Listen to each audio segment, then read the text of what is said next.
You are listening to the Horse Radio Network, part of the Equine Network family. What a beautiful day for horses in the morning. You are listening to the #1 horse podcast in the world. Here's your entertaining look at the horse world and the people in it.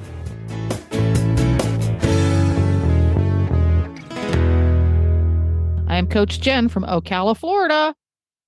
And I'm Mary Kitzmiller from Kemp, Texas, and you are listening to Horses in the Morning on the Horse Radio Network for December 7th, episode 3318. Good morning, Horse World. What is your favorite day of the week? You never stop learning. You never stop understanding. It's more in depth than just riding a horse.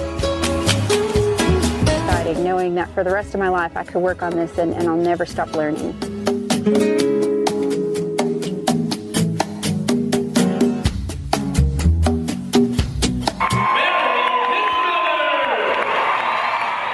Welcome back, Mary. Thanks for having me. Yay. I always look forward to the show each month because we get to geek out on all things horse training. And this month, we have a guest. Tik Maynard is going to be here. He is a competitor at this year's 2024 Road to the Horse. And if you're not familiar with Tik Maynard, he is a Canadian 3-day event rider. And he has competed up to the highest levels. And he comes down to Florida every winter. And sometimes he comes to Aiken. But he's a little bit outside the box because Tik also uses a lot of training techniques that people in the Western realms and the natural horsemanship realms might be familiar with. So he's a really interesting writer and author of the book In the Middle Are the Horsemen, just came out on audio or will be coming out on audio very shortly. So we're going to talk to him a little bit later in the show. But at the beginning of the show, regular listeners know the first thing we do is jump into Mary's monthly training tip. And of course, I always ask Mary, what's the inspiration for your training tip and what is it? So the inspiration for the training tip came from a training horse that I'm working with right now. He is a Gypsy Vanner Fjord cross. Whoa! And he is adorable. He's about as wide as he is tall. Is he fuzzy all over? Is he super fuzzy? He is, and he's got feathers, and he's such a good little pony. I've fallen in love with him already. And so he's already had a good solid foundation of training. He just needs a little touch up here and there. And one of the things that the owner wanted me to work on is neck reining. And that's something in the Western world that is often seen in more advanced horses where you're riding one-handed and the horse generally works off of a signal. They feel the rein lay across their neck and then they go that direction that the rein is signaling them to go. And neck reining can seem like a daunting thing to teach. And there's a little bit of a misconception that I found out there of you need a special bit to teach neck reining, or it takes years and years to teach it. And it's actually one of the easiest things I teach. Because you're using something the horse already knows how to do or should already know how to do, which is just steer, go the direction I'm asking you to go. And you're just kind of putting a new cue to it.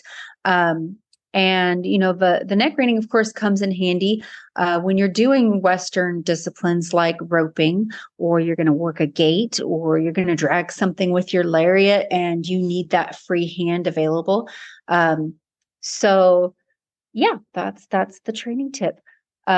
So what I'm doing with this horse, I have him for probably going to have him for about 60 days of training, and he's actually already neck reining really well. You don't need a special bit. You don't have to go out and get a curb bit to do it. You know, typically you show in a curb bit when you're riding one-handed, but if you're just riding around at home, you can neck rein in a hackamore, you can neck rein in a snaffle. And so I'm riding him in a snaffle.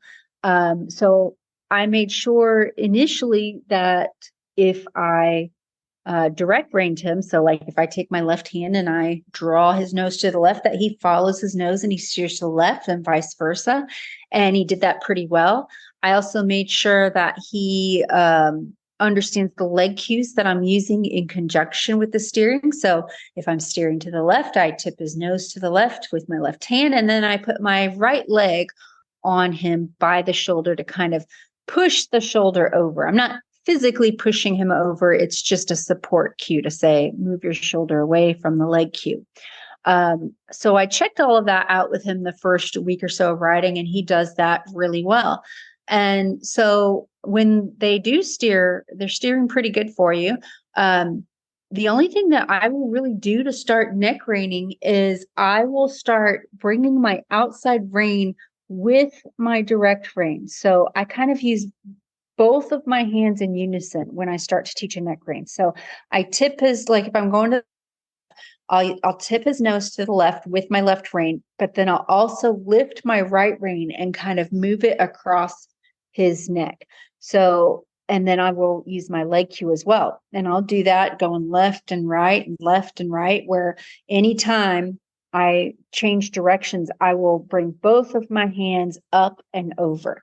And I kind of act like my hands are tied together. Like maybe I have handcuffs on my hands or something, and I just lift both my hands, bring them across. And once he follows the direction, then I release, because that's what's going to teach him. So as soon as he's steering the direction that I want him to go, I give him a loose rein again and let him know, good, you did it. And now we're going to go off in a new direction. So the release is really going to show the horse that he did the correct thing. So as I do this, it's going to start clicking. He will start equating the feeling of that indirect rein laying across his neck with steering in that direction. So as he gets better and better, I will stop using my inside rein so much. It just kind of happens easily and naturally over time. And once they're getting that pretty well to where I feel like I'm not having to really pull him around with that inside rein, from there, then I'll just put the reins in one hand and I'll just start neck reining. If I go to neck rein and he doesn't listen, I can always put two hands back on the reins and say, nope, I wanted you to go this direction. I'll remind him a couple of times, but then I'll just go back to neck reining. And especially in the lower gates, if, at the beginning of my ride, if I'm just walking around on a loose rein, I'll just start neck reining. If he doesn't get it, no big deal. I'll go back to two hands, help him figure it out. And then I'm always going to be trying to get back to riding one-handed. And if you just sort of get in the habit of that every day, they pick it up before you even know it. I've done Garocha clinics before. So that's where you're riding with the 14-foot long wood pole, and you have to ride one-handed to do that. And I've had people write me ahead of time saying, I want to do this clinic, but I can't neck rein. I'm like, it's okay. We'll do a little bit of that. And it usually takes like one afternoon of practice. And those horses are riding one-handed easily by the end of the clinic. I think people think that teaching neck reining is complex because you so often see pictures and videos and experience it yourself where you're attempting to steer the horse one-handed, neck reining. And in that particular moment, you're asking the horse to turn in a way that maybe he doesn't really want to. You want to turn away from his best buddy and pal who's going the opposite direction. So he throws his head up and you have your hand going way over to 9 o'clock, and you assume that there's something complex about it when in fact, the better option is no, you just, if he's not turning when you move your hand a little bit, you take the rein and you direct rein him and then you go off again. For a rider who regularly steers in that fashion, in other words, they attempt to turn left and their hand has to move way across the horse and the head goes up and the nose turns to the opposite direction in order to get that turn to happen. I don't ride a lot of horses neck reining all the time. So I'm asking what I might consider a stupid question, but I'm going to ask it. Is that basically unteaching the horse to neck rein when they steer like that all the time? Yeah, so and that's a common pitfall in any kind of riding is when you go right to pulling on the horse as kind of your first cue, you're missing all this opportunity to prepare the horse for what you're going to do. So when I neck rein, I always want to be really slow with my hands, and I'm very purposeful of I'm going to lift my hands up off your neck and I'm going to slowly draw them across. And if you're not immediately following that direction, I've got my leg to come in and help you. But I give them all of this opportunity to figure it out. If I get to where I'm pulling on them as hard as I can and they're not going that direction, then I need to go back and go back to two hands and fix it. And then as soon as they finally figure out to go that direction, I need to make sure to release big time, give them that loose rein and say, okay, you finally made it. So sometimes they're going to get a little stuck like that. And I'm not going to try and pull harder. I'm going to do what I can do to get the message across. So that might mean go back to two hands and really direct the nose where you want to go. Use a little bit more leg. And once you get it happening, release, release, release, and let them know, hey, you did a really good job. Now, the next turn I make, I know that maybe the horse is still not going to be really responsive. I'm still going to use my reins as if he's this super broke, really well-tuned horse, and I'm going to just signal with the reins, and then I'm going to draw a little bit more and a little bit more, use a little bit more leg, and then when he figures it out, release. Also, this is something that I'm going to work on in the walk for quite a long time, because that's going to be much easier to teach him than if I just try and gallop off and neck rein at the gallop. So if I have a horse that's difficult to steer, I'm going to stay in that walk and really work on that steering and really rewarding him when he figures out the answer. Once we get a good solid foundation of I've gotten that done right several times in a row, now I can start thinking about trotting and, just work my way up the gates. There we go. Well, that's really interesting. And I'm always surprised, having ridden English 99.9% of my life, how you can take a horse who you might consider a finished horse, a well-trained horse that has never been neck reined in his life, and you ride them on the buckle, which is what English folks refer to when they ride on a completely loose rein. Riding on the buckle that term is used because in the center of a set of English reins, there's a buckle. You can take that rein and that buckle, you just pick it up and you gently lay the rein across the horse's withers, and 8 times out of 10 the horse turns, even though he's never been trained. I'm going to use my air quotes, never been trained to neck rein, because the whole process of neck reining also involves the rest of your body. Just like if you direct rein a horse and you do your inside hand uses a direct rein, but every other part of your body does everything wrong, that direct rein is not going to work really great. Just the same thing with neck reining, except it's a little more amplified. If you do only a few things wrong with the rest of your body, the neck rein's not going to work. I think it requires a slightly higher level of attention to your entire body and your position and all the rest of your aids versus direct reining. Well, there's so many cues that you can give the horse to really help them figure it out. And there's a lot of unconscious cues that are going on there. I am a firm believer that intention makes a big difference. If I look where I'm going to go and I just picture in my head where that horse is going to go, I truly believe that my body is going to make thousands of tiny minute changes that those horses can very much read. So when I'm steering around, first, it seems silly, but I'm going to look where I'm going to steer, because when I look, that's changing the way my head sits on my shoulders, and my shoulders are going to twist and my body's going to slightly twist. That horse will definitely feel that. And I'll make it a habit. Instead of, I'm just going to pull you where I want to go. First, I'm going to look, and then I'm going to, maybe I'll open my inside leg a little bit, like give them, kind of open the door for them to step across and go that direction. I'm not going to take it way, way off his side, but I'm just going to lift it slightly off of his side. I'll add in a little outside leg to help steer him where I want him to go. And then when I do bring my hand into the equation and bring that rein aid, again, I'm just very lightly drawing it. And I want to give him every opportunity to follow that feel. And then if he doesn't, I can always pick up on that direct rein and tip his nose and say, that's where I need you to go. But every time I ask, I'm going to go all the way back to what's the least amount I can do to get this through to the horse. There we go. Good stuff. And right after we hear from today's sponsor, we're going to have Tik Maynard on. Some people don't think horses and people communicate. We call those people not horse people. Not horse people don't know you and your horse share a unique bond, or that your horse knows you know they like your dogs. But not so much the barking. At Sentinel Horse Nutrition, we don't knock not horse people. We're too busy focusing on horse people's horses. With extruded nugget feeds for exceptional nutrition and formulas for every need, our wide choice of feeds makes it easy to find the fit for your horse's health. Find theirs at feedsentinel.com.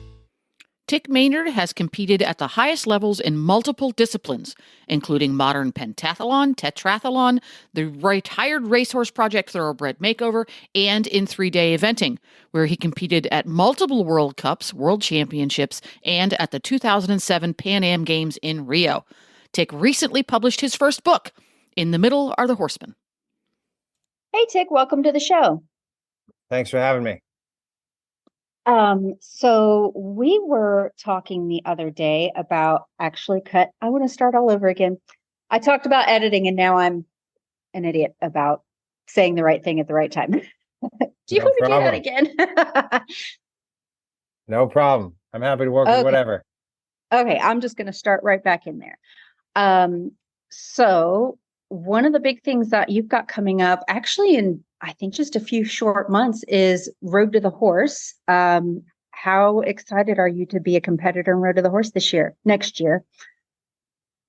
Well, I don't know if excited is exactly the right word. Sometimes when people are going cross country, they say their horse is excited when actually there's quite a bit of tension or anxiety in there or worry about it.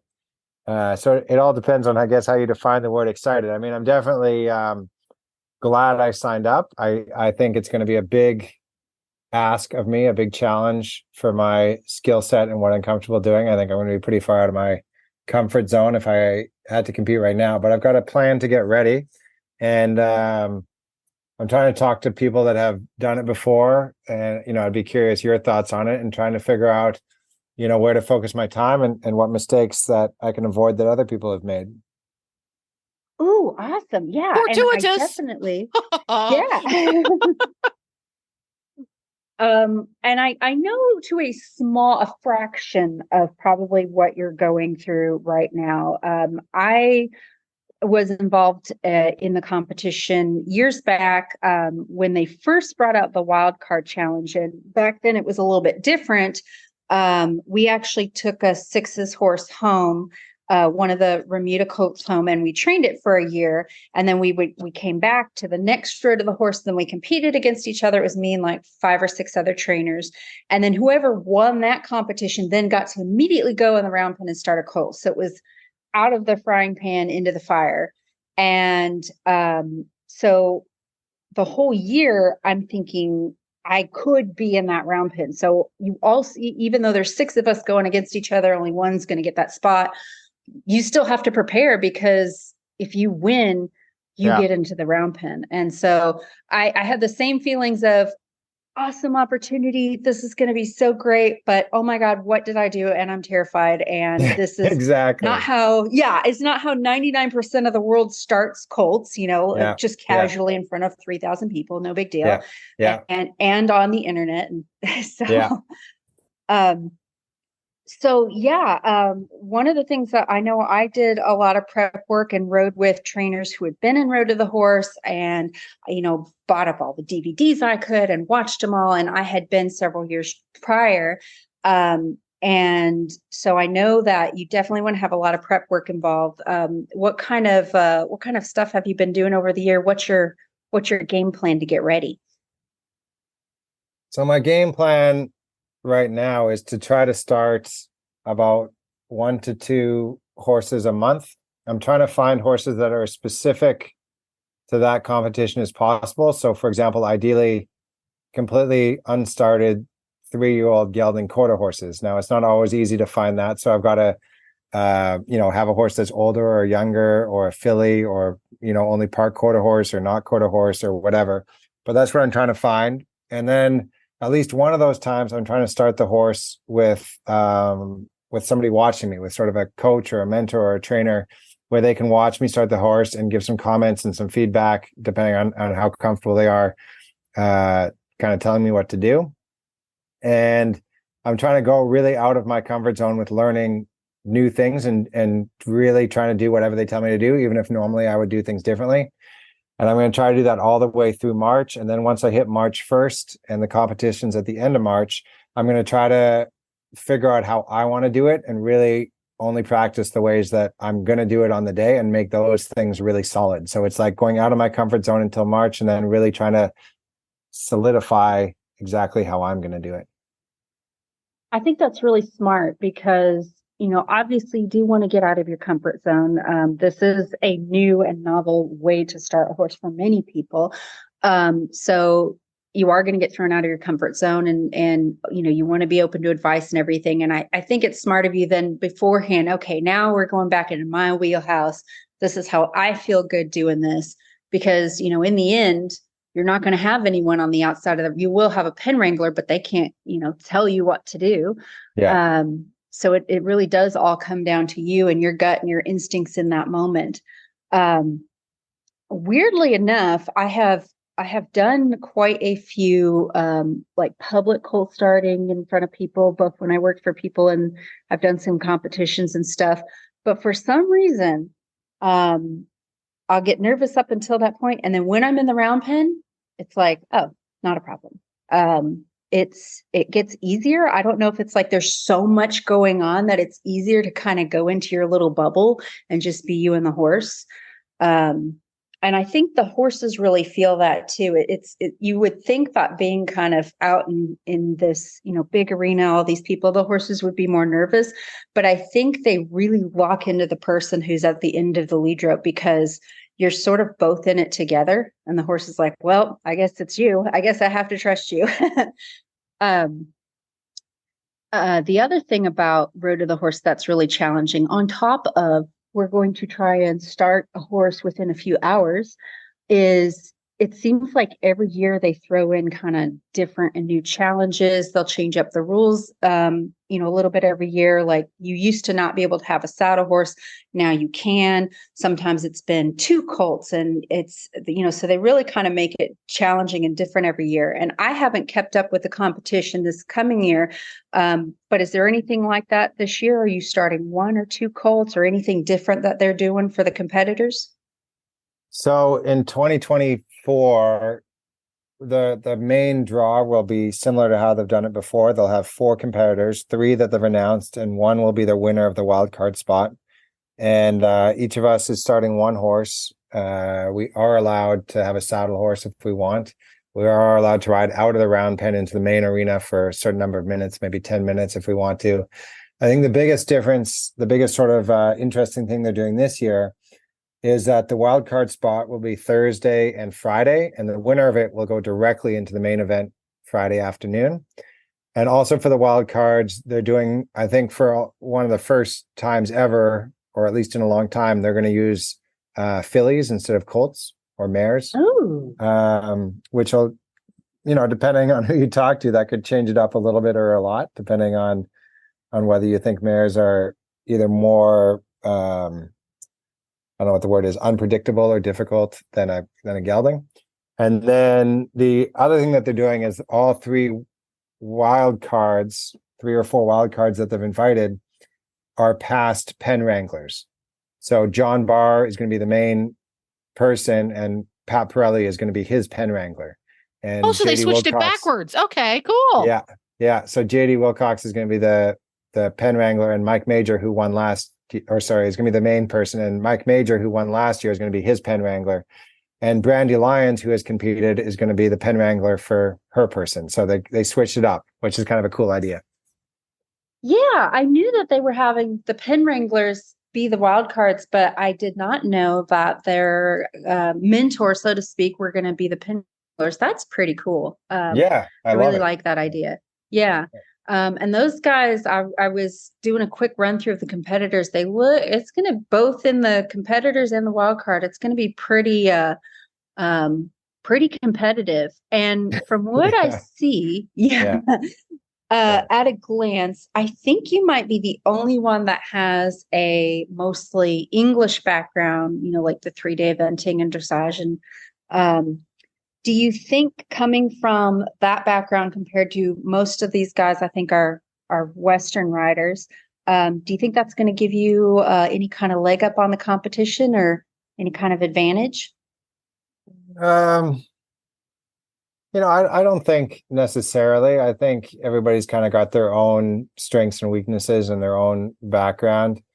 I think, whether you're competing in English or Western, I think it's definitely helpful to have a background of competing, that you're used to being in front of a crowd. For some people, maybe you've started thousands of colts, but you've never done it in front of a crowd. I think that can be pretty intimidating. So I'm hoping that there will be some things to do specifically with competing that are going to work in my favor. I think it all comes down to, first of all, how good is your ability to read a horse and your skill set. And then I think the other 51% of it is how well you keep your cool in that pressure situation, with the prize money and the judges and the cameras and the crowd and the clock counting down above you. I think, I've watched quite a few years now, and it's a lot of pressure. Yeah. It's definitely tough. And I know for sure it's tough watching. I can only imagine what it's like to be in that particular round pen.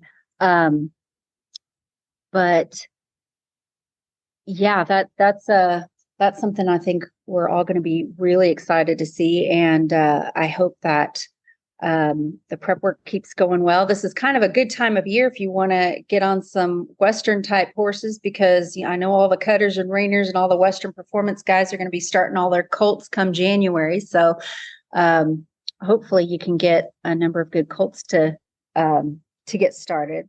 All I want to know is, are you going to wear a cowboy hat? Yeah. That's all I want to know. I would say there's a 90% chance I'm going to wear a helmet the whole time.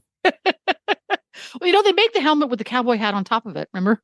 Yeah, I'm definitely not going there. And I never thought about that, but you mentioned about one of the many, many layers of this competition is the competitor's ability to focus and do a job with the pressure of the crowd there. And despite the fact that you've not done colt starting competitions before, giant crowds of cheering people are no stranger to you, because every time you do a big event, you have tens of thousands of people screaming and yelling, plus dogs barking and getting loose. Yeah. That's I don't know if there's tens of thousands, but you definitely have to get used to being in front of a crowd for sure. Well, yeah, the 5 stars have tens of thousands. Let's not for dressage. Yeah, no, that's true. Now, the only time I've ever gone to Road to the Horse where there were competitors there that primarily worked in the English disciplines was when the 2 Australian gals were there, whose name escaped me. I apologize. And they brought all of their requisite tack with them. Whenever It's Vicky Wilson from New Zealand. Thank you. She's a show jumper. Yeah. And there we go. She competed 3 years, and her sister and her dad came to support her. She has 2 other sisters, and they're quite well known in New Zealand and in various parts of the world for what they do. They were a big hit with the crowd. Yeah, they were. Have you put any thought thus far into what equipment is going to be in your kit? Yeah, I mean, I'm going to have a lot of the stuff that you guys have seen, regular halters, rope halters, shorter ropes, longer ropes, flags, sticks. I'm going to try to be, have a plan, but try to be prepared for any situation. The people that I've seen that have done the best in this competition, been the ones that have gone in and have been able to change their plan almost immediately and in the moment, depending on what that horse needs. And I think it's a difficult thing to do. It's much easier to go in with a plan and stick to your plan. But Chris Cox from Texas is a great example. He's done it 4 times, and each time I've seen him do it, I think he started his horse in a different way. One time he went in and he just waited for the horse to come to him. Another time he went in and he got the horse moving right away off of the flag. Another time he went in and he started the horse off another horse. And I really think that's not just like him happening to do that. I think he's reading in the moment what that horse, how he's able to make the biggest impact on that horse on that day. One of the things that he said years ago at a demo that really has stayed with me is, it was at some expo, he's starting a colt, and he says, if you come back next year and I'm still doing the same thing, then you need to go look for someone else. He goes, I'm always changing. And to me, I think as far as Road to the Horse goes, especially, he's the best that's ever done it. I don't think he ever lost. And I think you're exactly right. He changes it up. He reads the horse, and I've seen some people lose it, the competition on day one, because they were so dogmatic of, this is my program and this is what I do with every horse.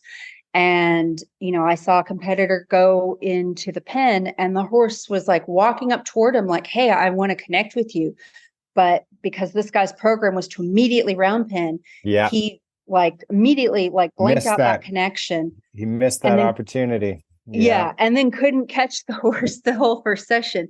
And it can be really tough. And I've seen some guys go in the round pen that, in my opinion, as far as colt starting goes, were the best colt starters that I could think of in the country.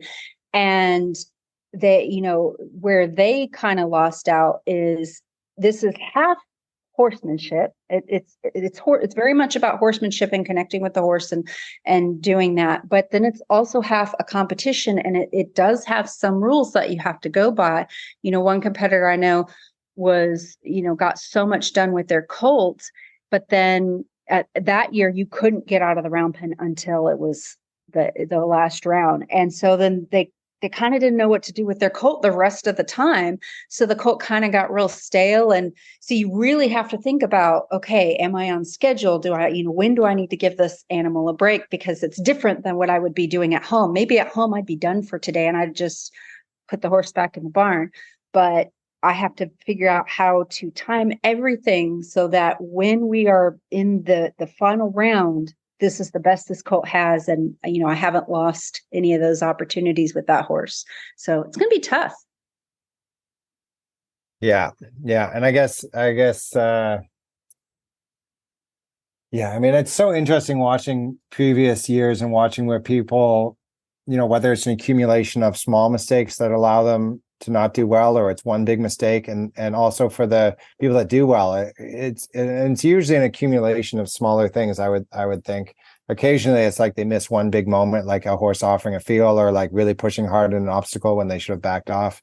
But I've learned a lot from watching it, and there's an argument that people that it encourages people to go too fast with horses. But if you're a good learner, like if you're a good student of watching people and horses, you can learn a lot, and you can learn as much from mistakes that people make as from when they do well. Yeah, I think that's a great point. And every year that I've gone to see it, usually there's like one thing that'll hook onto, something a trainer did that I thought, oh my gosh, that was a great idea. And I take it home and I add it to my program. It doesn't mean that I'm starting all my colts in 3 hours. It's just, man, I really liked, I remember one year, actually it was the year we did the wild card when Jim Anderson won it. I don't know if it was the first or second year he won it, but he had taught his saddle horse how to side pass up to another horse and ride at liberty. And so when he got on his colt, his saddle horse knew to stick right by his colt, and the colt had the comfort of being next to the saddle horse, and the saddle horse could kind of lead the way and get the colt moving out. And things like that just made me go, oh man, that is the best idea I've ever seen. And I can't wait to go home and use it. And I hope the audience can get as much, worthwhile, just good training advice, even if they're not going to go home and start a colt. Yeah. I mean, I think there's so many things you can learn from people that are good at cold starting or from this competition. And I would like to think that the last thing somebody would take away from it is that I should start a colt in 3 hours, and B, that this stuff that I'm learning only applies to colt starting. Like, first of all, none of these people are starting horses in 3 hours except in like this demonstration format. And B, everything that they're doing with these colts, the feel, the timing, you can apply this stuff to older horses as well. And I think so much of the time when I get a training question, or, someone's got a real problem with their horse and they want to fix it, most of the time, the steps that I would personally take to fix it is from my colt starting program. And, it happens to all of us. It happens to my horses too, where, something has fallen apart. And it turns out we need to go back to the yielding the hindquarters that we did on day one. We need to go back and review that and get that good. And now our leads are better. And, it's one of those things where everything is just related. And again, most of the time when you're stuck with a horse, the steps that it takes to fix it is usually can be found somewhere in those very basic first steps when you're training any horse. Yeah. And I think I'm just thinking here as you talk, when you talk about a problem, when you're teaching a horse, I guess if the horse is a good foundation and you're working with the horse, you're not fixing a problem. You're going, I'm going to teach my horse something new. I'm going to teach them to jump or leg yield or half pass or do shoulder in, and you're introducing something gradually. But if there's a problem, I mean, my mind almost goes 100% of the time, if there's a problem, that's to do, if it's not physical, if it's not pain, but if there's a problem, that's to do with something that we have to back up. Like it's a foundational thing. It means we missed something and the foundation's not strong enough. Exactly. There was a gap. There was a hole somewhere that problem has now made that hole obvious. Yeah. Yes. There was a hole, and that hole was probably always there, but it just wasn't severe enough that we realized it or we recognized the importance of it. And now the hole has gotten bigger, and now we're going, now we got to deal with this. And I think, the more horses that I take to a higher level, the more it makes me realize how important the starting process is. Ooh, interesting. Because something that somebody said, we were doing an interview with someone a long, long time ago that trains horses for police work. Yeah. And she said the very first thing they do with every single horse they get in, because they're all donated, they're all second, third, fourth career horses, so they obviously have lots of training. She said they start from square one and pretend the horse has never been touched. And they do every single step. And she just said they do that because regardless of how accomplished that animal is, there are going to be gaps, and there are going to be holes, and there are going to be thin spots in that horse's training. And they need to find those, because obviously when you're a police horse, you don't want to discover the hole in the training while you're doing crowd control in the middle of a riot. Yeah.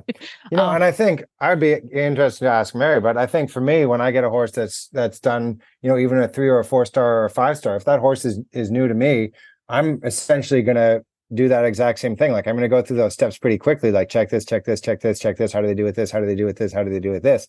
But I'm like, when I get that horse in the barn, a horse could, have jumped a Grand Prix, and I'm going to still spend the first few days on the ground checking all these boxes. Yeah, I'm exactly the same. One, because I have had training horses that, quote unquote, just needs a tune-up. And then I saddle them and they broke in two.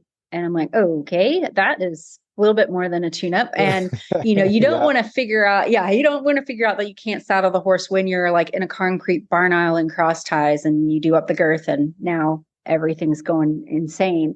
But the other thing is, it could be that maybe this horse has some holes, but the other thing is everyone has, especially when it comes to colt starting, their own checklist of, I have to have this horse doing X, Y, and Z before I feel safe enough to get on. And I know some guys that they're so good on that horse's back, helping out a horse, that they need very, very little groundwork, just a few things here and there. And I have a totally different list than, the colt, some other colt starter has. And so I want to make sure, will this horse hit all the bullet points that I have to make sure that I'm going to be safe?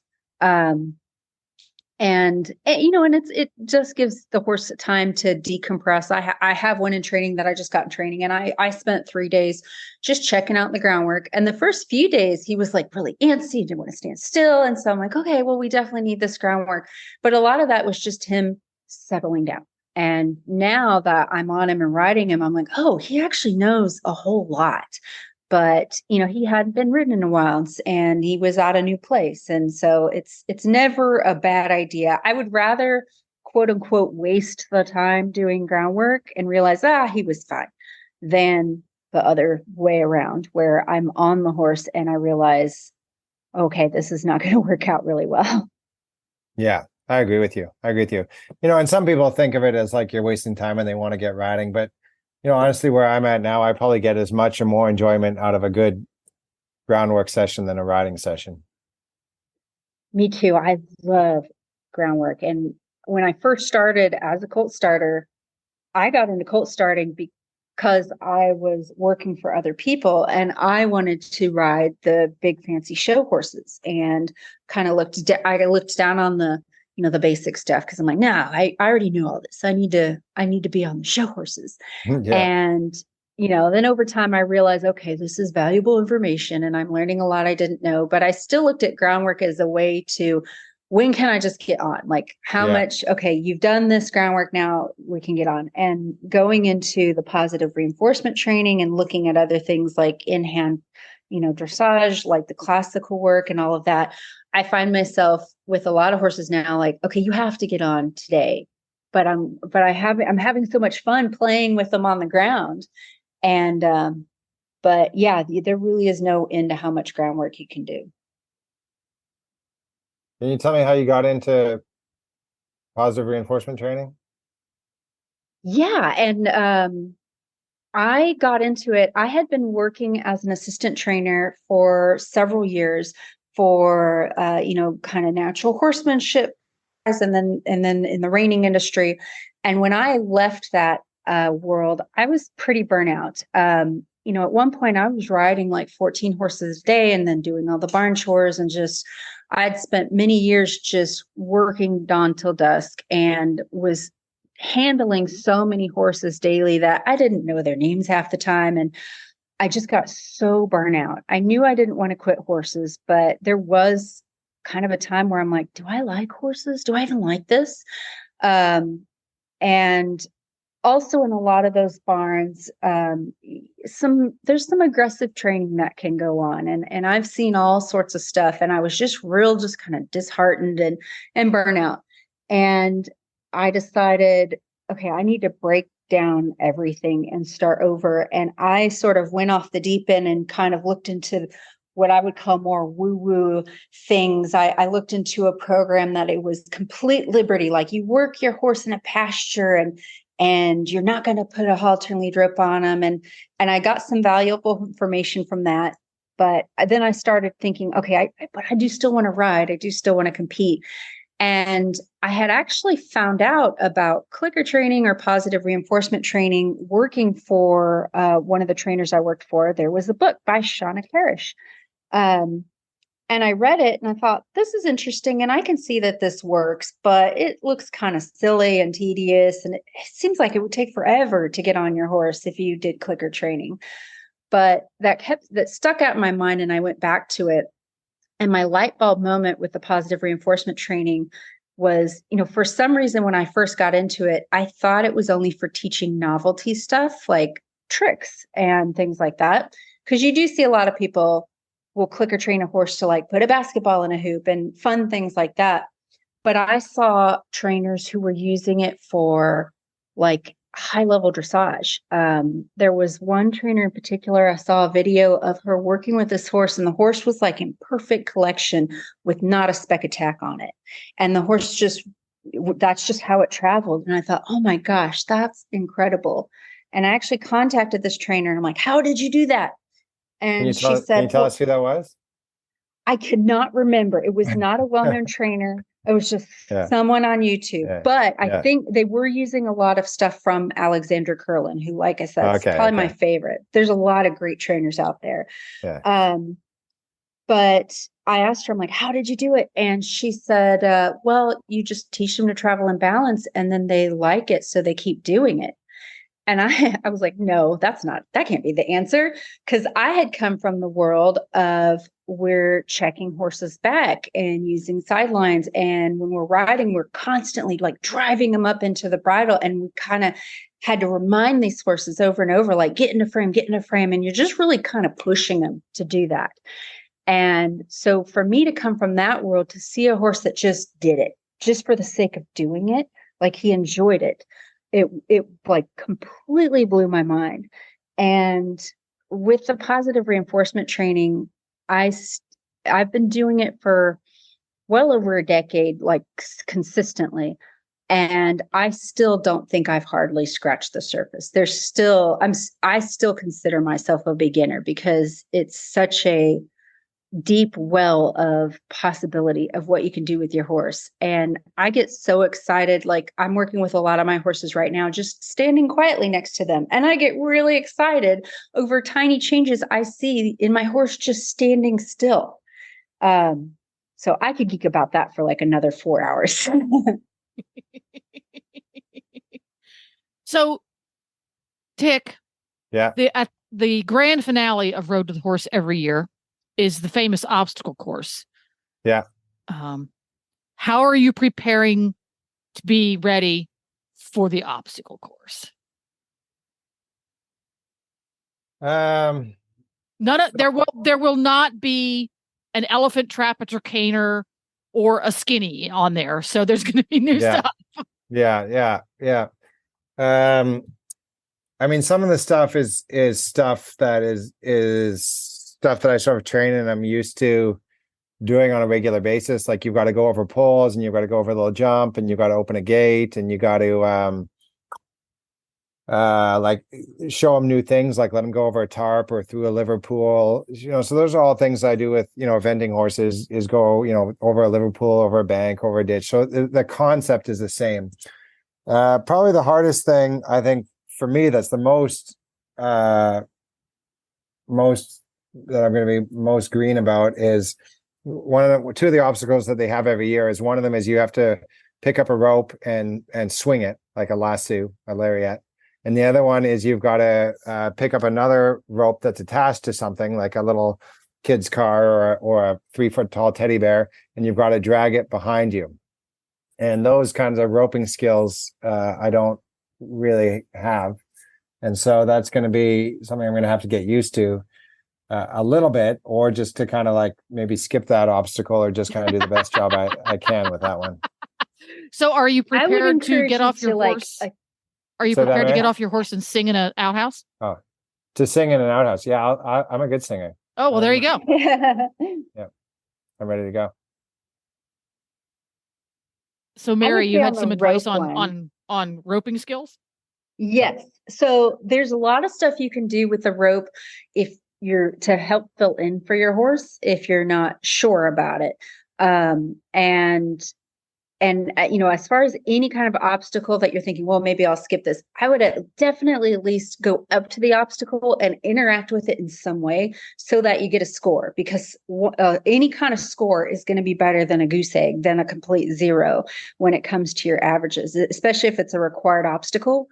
So even if like you take your horse up to it, and even if you are confident in your rope handling skills, but that colt is just not going to do it on that day, I'd at least try to ride up to him, like pick up the lariat, like, look, we attempted it, haha, and then go on. Because then you'll at least get something written down in that box, which can make all the difference when it comes down to the points. And, if you can find someone in your area who's really proficient in rope handling, that's one thing that I did when showing the ranch classes that I show in. We often have to handle a rope, and there's a lot of things that I didn't know about with the lariat that you can do to help a horse that might be nervous. For instance, like if you're dragging, you can dally the rope and then pick up the rope with your free hand, so it's not like sitting on the horse's rump. So you can, sometimes you show up to a show and your horse is a little goosey with the rope, and you can still make that drag obstacle look really good and protect your horse at the same time. But I would get really good at like working your dallies and being able to pop your dallies off of the saddle horn if you're going to use a saddle horn.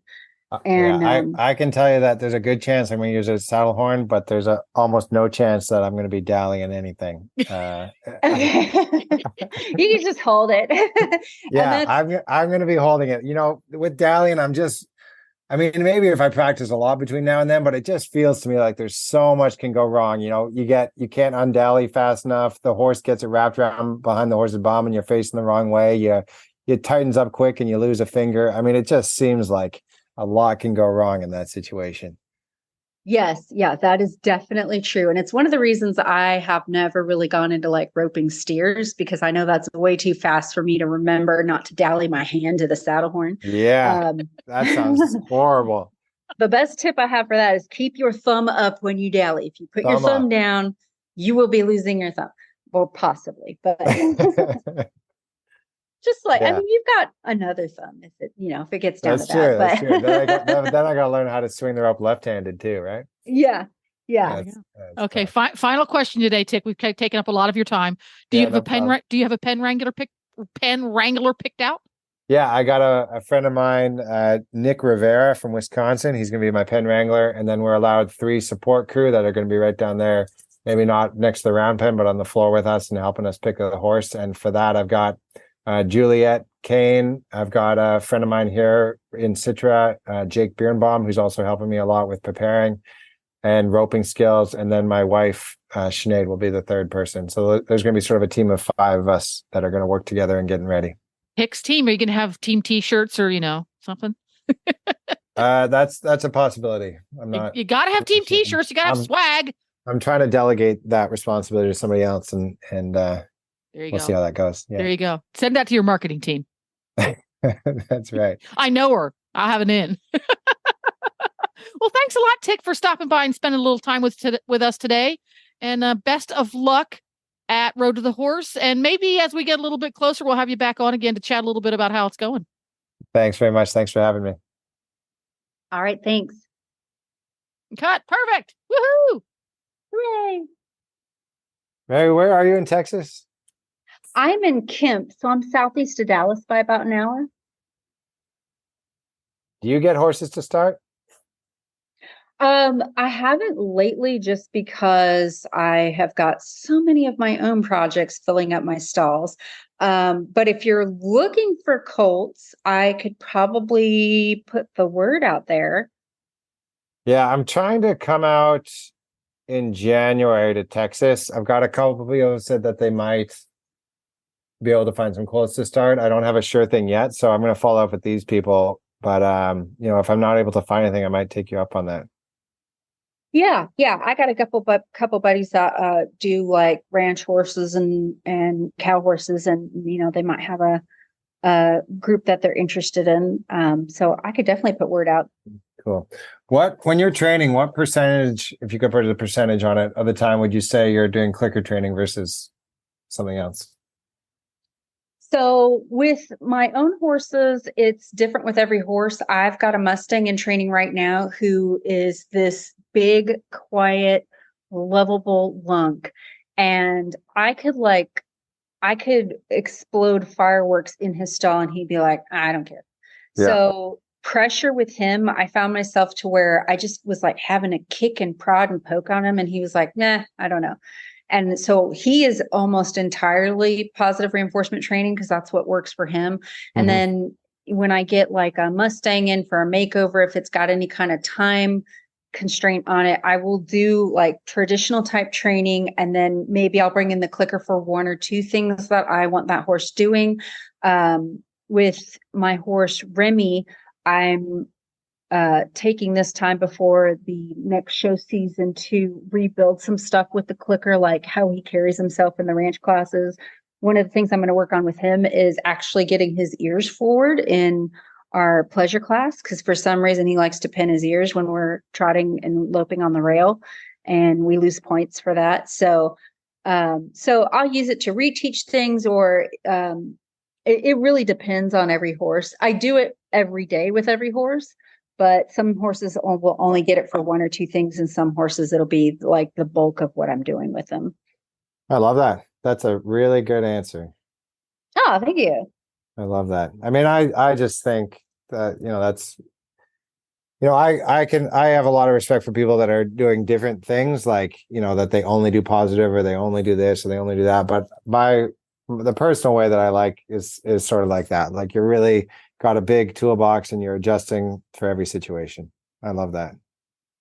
Thanks. Yeah, it can be hard to kind of straddle that line, because you will get people that are very dogmatic on either side, who are like, oh, I never do this, or I always do this.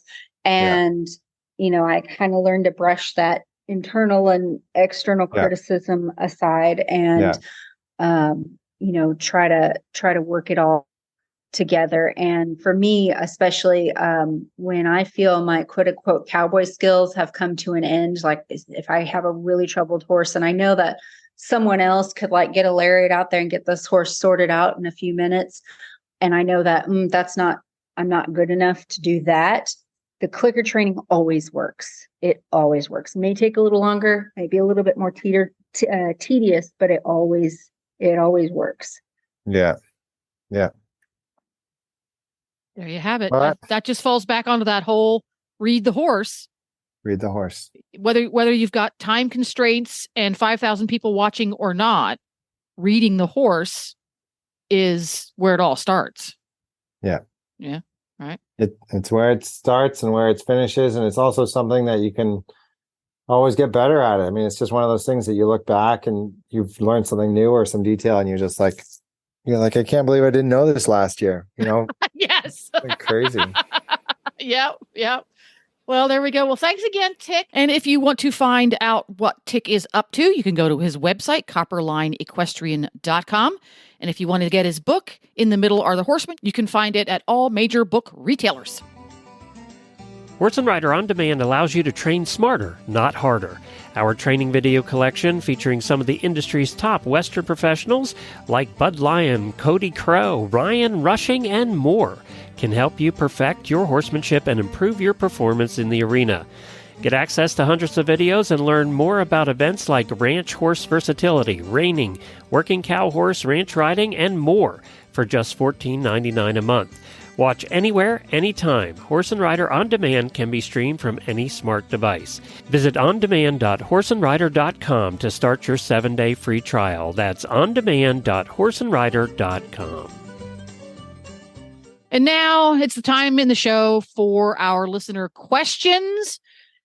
These questions are submitted by our superpower listeners, our auditors. If you want to know how to become an auditor so that you too can submit questions to Mary's show, head on over to Horse Radio Network and look for the Become an Auditor banner. It's floating around the page somewhere. I'm not going to say where it's at because it changes every other year or so, and you might be listening to this show in 2026. So what is our question and who is it from? Okay, we have a question from Gwen. She said, my horse hates the mounting block. I taught him to come and line himself up, and says he makes cranky faces, pins his ears, swishes his tail, sometimes backs up. And it's only when I touch him from the mounting block. Interesting. We have to kind of desensitize him for a few minutes to get through this, and then he'll calm down and stand still and is fine for mounting, and will stand at the mounting block comfortably as long as I want after mounting. He's relaxed, does flexions, can put his head down. It's just before mounting he has a problem. And in parentheses, he won't tolerate ground mounting at all, so that's not a workaround. He gets regular chiro and body work, has had a saddle fitter, having another saddle fitter out next week. We've tried clicker training, grooming, doing other things at the mounting block. There hasn't been very much progress in the last 9 months. She doesn't feel like he's in pain. Body worker says he feels fine. I'm reading through all of this, making sure that I'm not missing anything else important.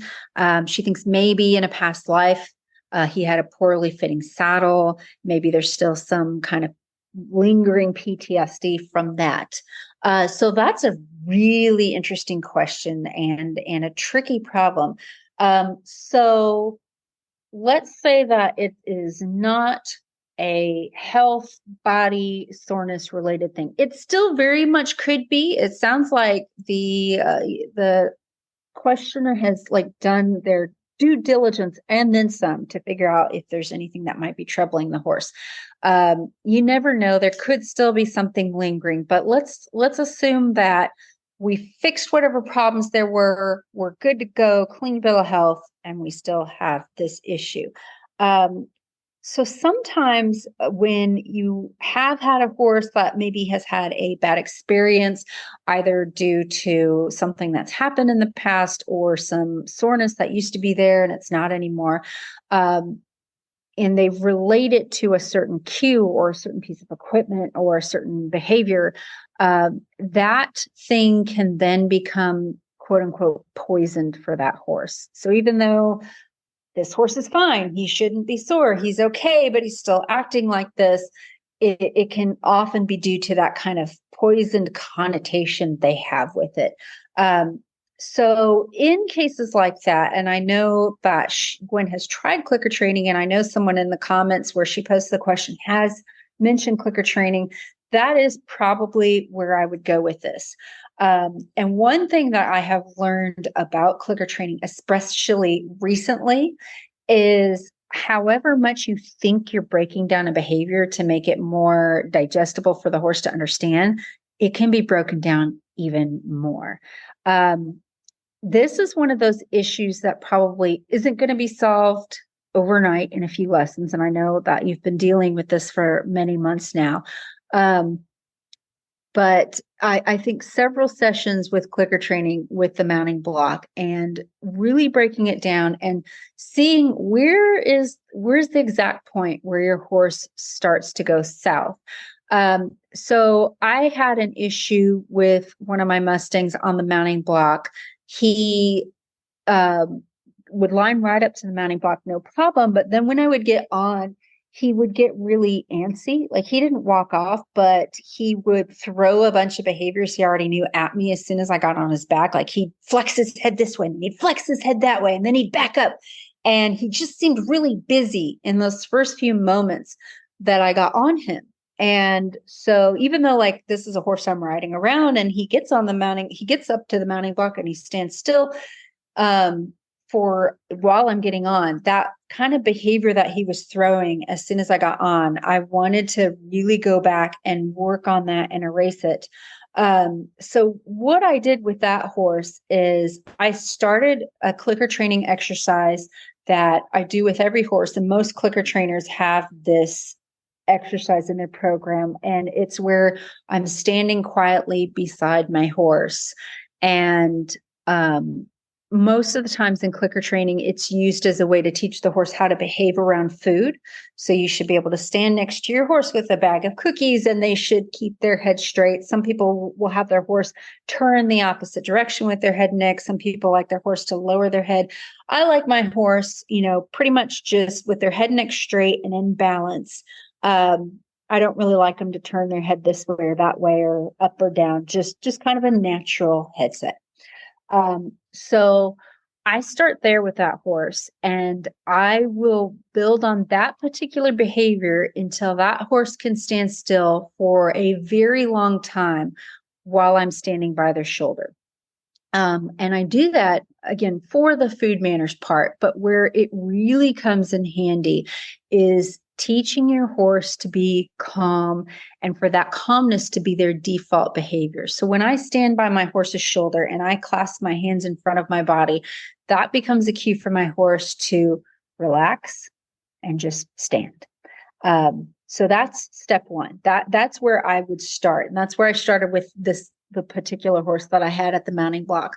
Then I worked on this behavior with the horse standing next to the mounting block. So I would stand on the mounting block facing the same direction my horse is facing. So I'm standing next to my horse facing forward and my horse is standing beside me facing forward. And I start from there. Can you stand next to me on the mounting block quietly? Now, let's stop and there, because we started this whole conversation with how far can we break it down. For a horse who already has mounting block issues, would it be practical to start with standing near the mounting block, a little nearer the mounting block, on both sides of the mounting block, so that the mounting block is in the vicinity, but the horse is not anticipating the cue to come to the mounting block, which seems to be the precursor to the behavior we don't want. So break it down so that being near the mounting block is no longer a trigger. Then you standing on the mounting block is no longer a trigger. Okay. So I felt like I skipped that step, because that's where I would be going. Okay, let's just see if we can stand near it. Okay, go ahead. Yeah. Sorry. No, that's a great point. And I would look for the point in this whole mounting process where the horse says, no, I don't want to do it. So like if you're 10 feet away from the mounting block and your horse is already like trying to turn away and pinning its ears, then you need to start there. And, we're going to stand here and be quiet, and then we'll take a step forward, a step forward, a step forward, and so on. You always want to know where the threshold is, where your horse is saying, no, I don't want to do that. And then you don't want to cross it. You want to get them up to it and get them comfortable. And then you can slowly push the goal line a little bit further and a little bit further. So once I get to the mounting block, then what I might do, so I practice, can I just stand on the mounting block with you? And we do that, for, several moments. We build up to where we can stand just quietly, you and I, next to the mounting block. And where your horse might start to go back into that old behavior is when I start trying to mount the horse. So instead of just going from standing next to him on the mounting block, then just getting on, I will go from standing in my neutral position, and then I'm going to turn to where I'm facing the horse's saddle, and then I'm going to go back to neutral. And if I was able to do all those things and he still stayed quiet with a pleasant look on his face, I'm going to click and treat. So again, I start with this kind of neutral position facing forward. Now I'm going to turn towards the horse's saddle and then go back to my neutral position. If he handled that whole sequence and he was calm, click and treat. And I'll do that a couple of times, make sure that's pretty good.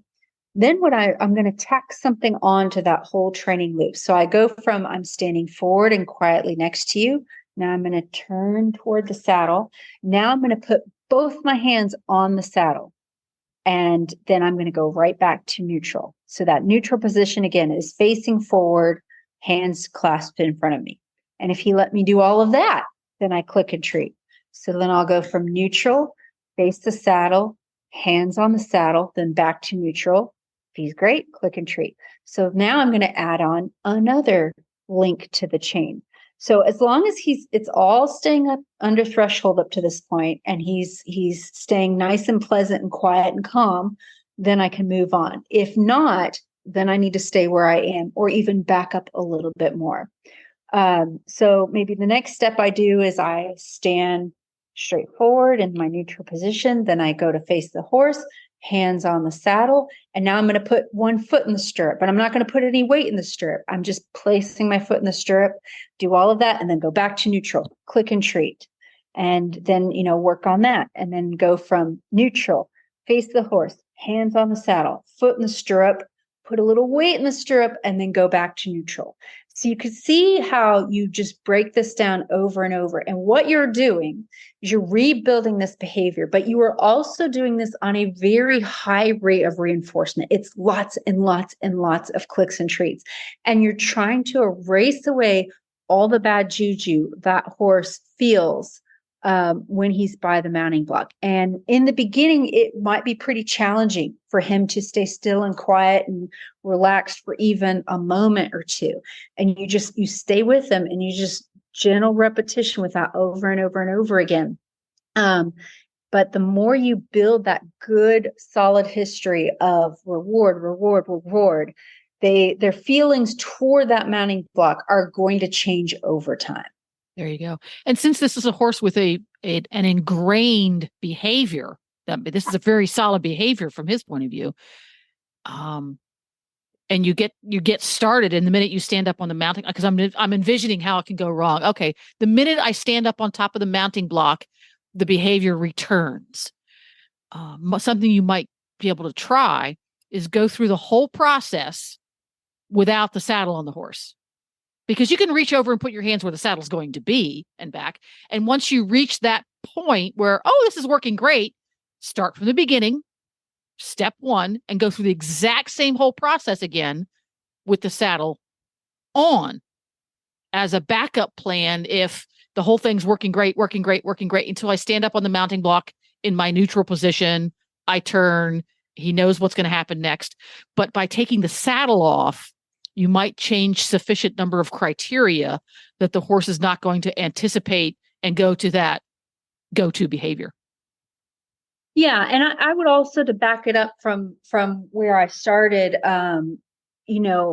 doing it as part of my daily groundwork to where maybe I'll walk my horse around the arena. We'll stop at the mounting block, click treat, and then walk off again, and just let them know, we're not getting on right now. Good idea. Yeah, because you only practice getting on once and getting off once.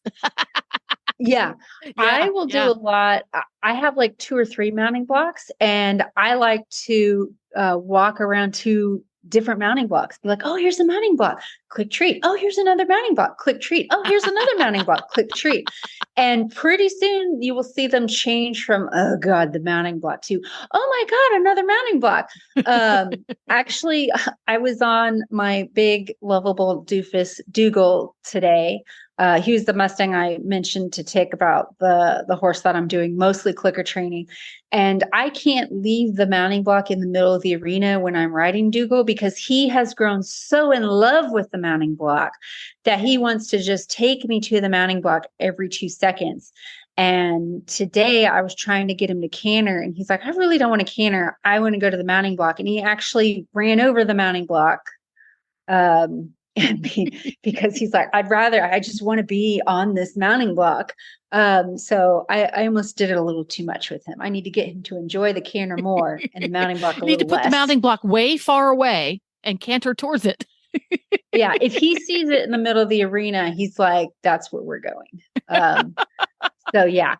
There's always something to work on. Yeah. Always something. Well, that's about it for today. We've had a great time chit-chatting about all things horse, all things training. And thank you again to Tik for stopping by. We will put a link to Tik's website and his book in the show notes for today's page, where if people want to appropriately stalk you online, have you come out, do a clinic, ask you questions about training their horse, or get some of your clever artwork, where can they find you? You can find me on Facebook, Mary Kitzmiller Horsemanship, or my mom and I's company, where we do the artwork, and that is Troublemaker Trading Company. Dun, da, da. Horses in the Morning will be back again tomorrow with more fun and games. Bye-bye.